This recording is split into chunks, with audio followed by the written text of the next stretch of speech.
ప్రకటన గ్రంథ సందేశాలకు స్వాగతం. మరొకసారి ఈ దినం ప్రకటన గ్రంథం 2వ అధ్యాయము 18 నుంచి 29 వచనాలలో ఉన్న తుయతైరా పట్టణ సంఘము. తుయతైరా లోకముతో రాజీపడ్డ సంఘము. Thyatira the compromising church.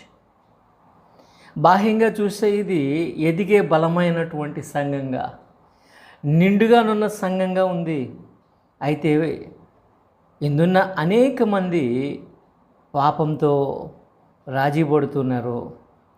పాపమును బట్టి హెచ్చరింపబడక దానిని చక్కని వినోద మార్గంగా మార్చుకుంటున్నారు. మొట్టమొదటిగా తుయతైరా పట్టణాన్ని గూర్చి ప్రభు అంటున్నారు, పునరుద్ధానుడైన ప్రభువు తుయతైరాలో ఉన్న సంఘపు దూతకు ఇలాగు రాయము.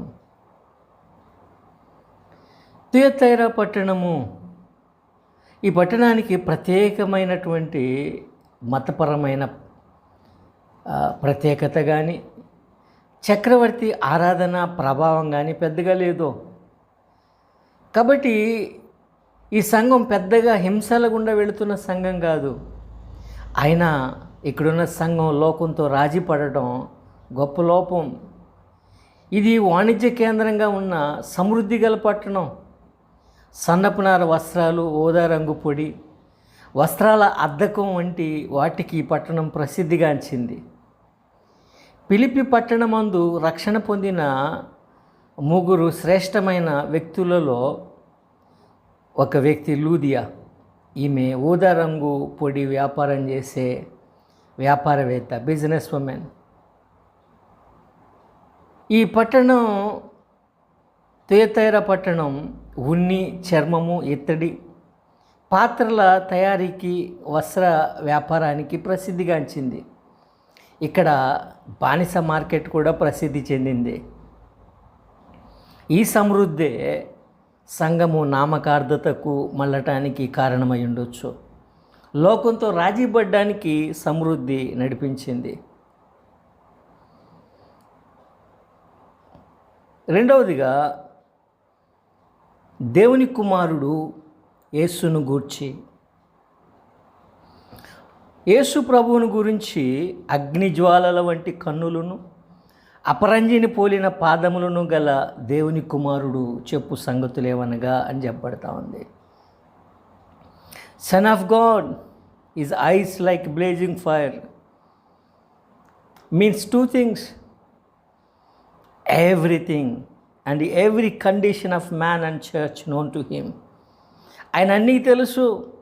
ఆయనకు దాగిన సృష్టం ఏది కూడా లేదు. ఆయన కన్నులు ప్రతిదాన్ని చూస్తూ ఉన్నాయి.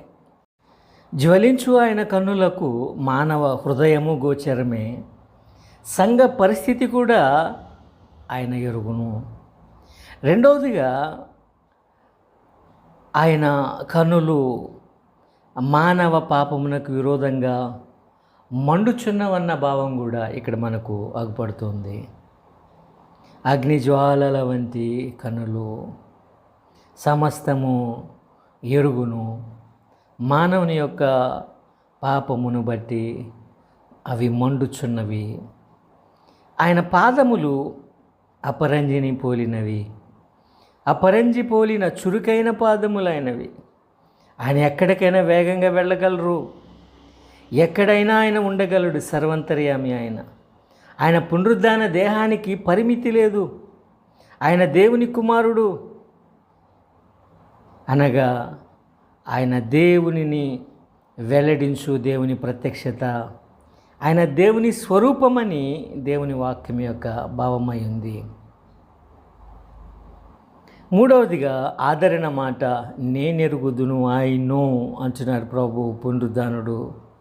నీ క్రియలను, నీ ప్రేమను, నీ విశ్వాసమును, నీ పరిచర్యను, నీ సహనమును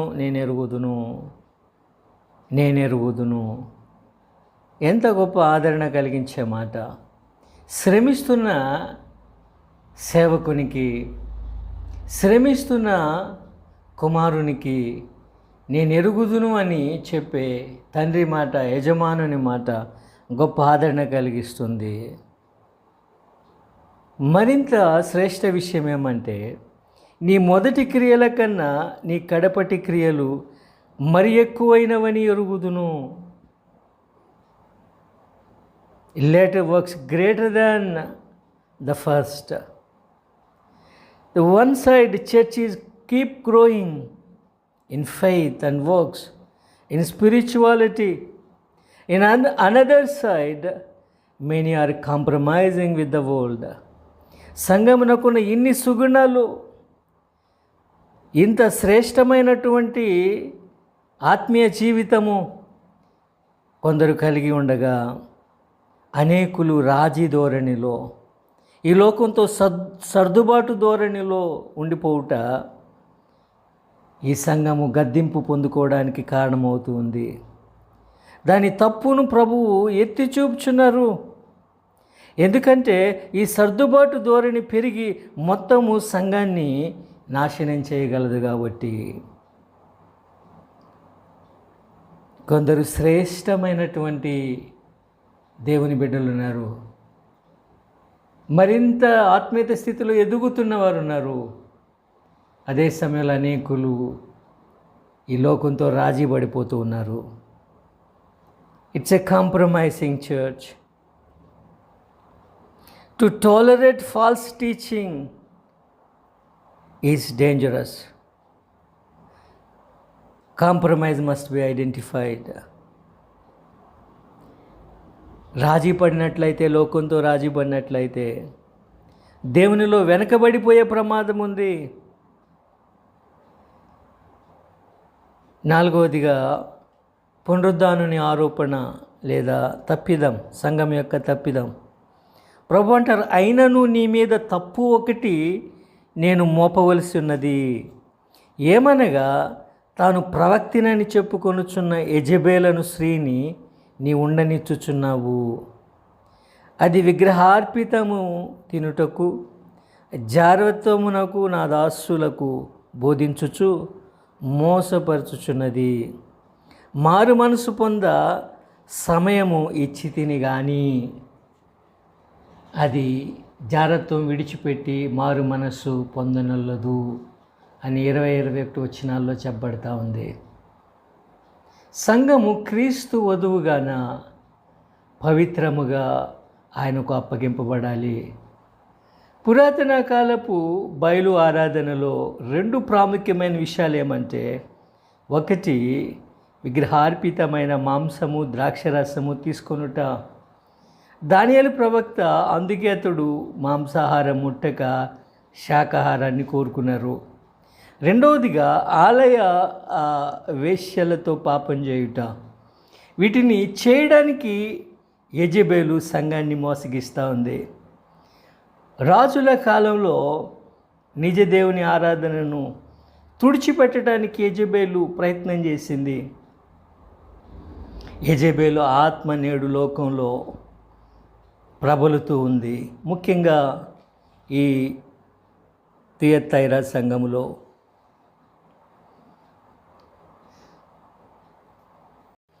పాత నిబంధన గ్రంథములో యెజెబెలు సీదోనీయుల కుమార్తె అహాబు భార్య. ఆమె తనతో కూడా తన బయలు దేవతను ఇశ్రాయేలు దేశానికి తీసుకొని వచ్చి బయలు దేవత ఆరాధనను దేశంలో స్థాపించ ప్రయత్నం చేసింది. బలిపీఠములను పడగొట్టి నిజదేవుని ఆరాధనను త్రోసివేయడానికి, తొలగించడానికి నిజ ప్రవక్తలను చంపింది. బయలు, అషేరా ప్రవక్తలను ప్రోత్సహించింది.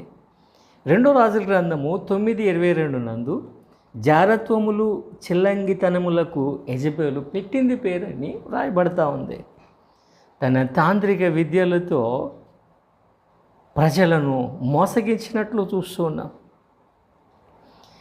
ఏలియా దృక్పథంలో బయలు ఆరాధన దేశంలో పూర్తిగా ప్రబలిందని, నిజ దేవుని యొక్క ఆరాధన పూర్తిగా తొలగింపబడిందని భావింపబడి ప్రభుతో అంటాడు ఆయన, ఇదిగో నీ ప్రజలు నీ బలిపీఠములను పడగొట్టి ఉన్నారు, ఆరాధనను తుడిచిపెట్టారు, నేను ఒక్కడనే రోషం గలవాడనే నిలిచుండగా నన్ను కూడా చంపాలని చూస్తున్నారు అని దేవునికి ఆరోపించటం మనం చూస్తాము. నాడు యెజెబెలు ఆత్మీయులను, పరిశుద్ధులను చంపగా, నేడు యెజెబెలు ఆత్మీయతను చంపడానికి ప్రయత్నం చేస్తుంది. తన యొక్క స్ట్రాటజీ, తన విధానాన్ని యెజెబెలు మార్చుకుంది. యెజెబెలు ఆత్మ మార్చుకుంది. తాను ప్రవక్తినని చెప్పుకొనుచు ఉన్నటువంటి ఆమెను సంఘము గుర్తింపలేకపోతూ ఉంది. బైబిల్ నందు ప్రవక్తినీలు కొత్త కాదు. మిరియామి, దెబోరా, హుల్దా, పిలుపు కుమార్తెలు ప్రవక్తినీలు. అయితే నిజ ప్రవక్త ఎవరో సంఘము ఎరగాల్సి ఉంటుంది. దేవుని చిత్తము వెల్లడించు వారే నిజమైన ప్రవక్త. అబద్ధ ప్రవక్తలు కూడా తమను గొప్ప చేసుకొని తాము దేవుని నుండి వచ్చినట్లుగా తమ సందేశము దేవునిదిగా వారు చెప్తారు. కానీ సంఘము సత్యమేదో గుర్తించాలి. Compromise must be identified.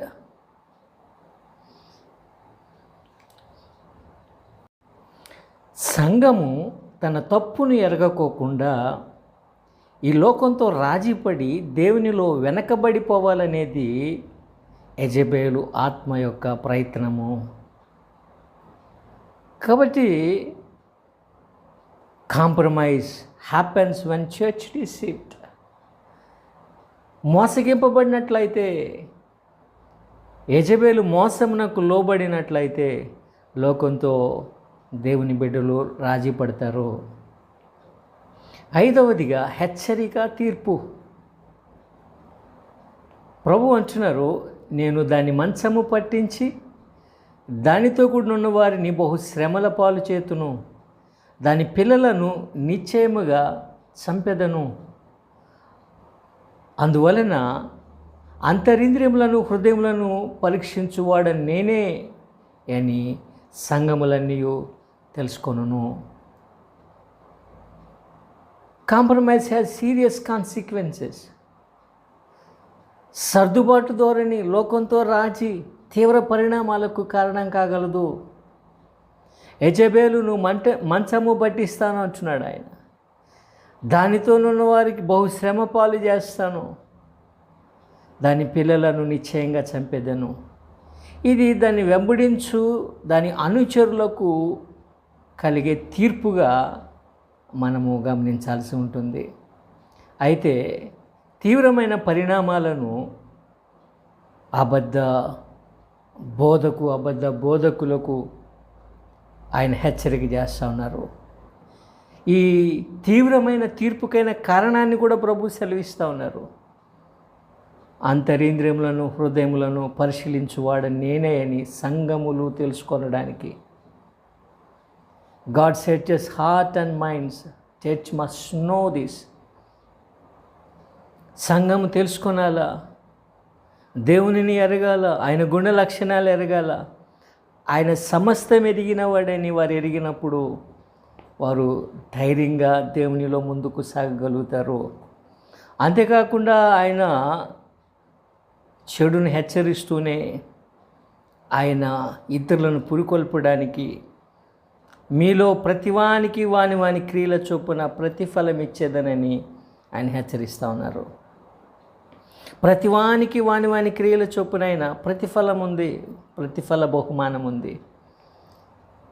అది చెడైనా మంచైనా ప్రతిఫలము దేవుడిస్తాడు. కాబట్టి చెడును బట్టి భయము చేయు, మంచిని బట్టి ఆయన కొరకు చేయు మంచి కార్యముల బట్టి సంతోషము, అదే రీతిగా దేవుని కొరకైనటువంటి కొనసాగించడానికైన ఆశ దేవుని బిడ్డలు నిశ్చయంగా కలిగి ఉండాలి.